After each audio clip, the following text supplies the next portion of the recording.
Hi friends, ఈరోజు గులాబ్ జామ్ ఎలా తయారు చేయాలో మనం ఈ వీడియోలో చూద్దాం. చూడండి ఎంత చక్కగా వచ్చిందో, జ్యూసీగా.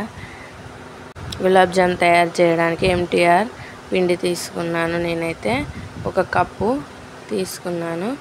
ఒక కప్పు తీసుకొని దానిలో నెయ్యి వేసుకోవాలి. 2 టేబుల్ స్పూన్లది.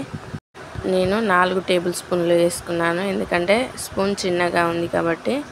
వేసుకొని పిండిని చక్కగా ముద్ద వచ్చే వరకు పిసకాలి. చూడండి, పట్టుకొని చూస్తే ఇలా ముద్దగా రావాలి. అప్పుడే మనకు పిండి చక్కగా వస్తుంది గులాబ్ జామ్.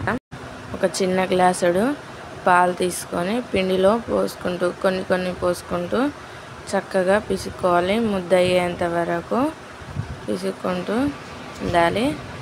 ప్రెస్ చేసుకుంటూ పిసకాలి. ఆ పిసికిన ముద్దను పక్కన పెట్టుకోవాలి. ఒక గిన్నె దానిపై బొర్లించి ఒక 5 మినిట్స్ పక్కన పెట్టుకోవాలి.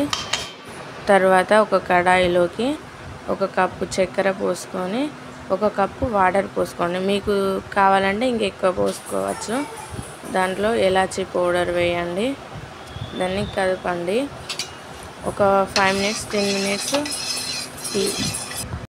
అలానే మరగబెట్టి పక్కకు దింపండి. దానిపై మూత పెట్టుకొని ఇప్పుడు పక్కకు పెట్టిన పిండిని ముద్దను తీసుకొని చూడండి ఎంత మెత్తగా పిండి నానిందో.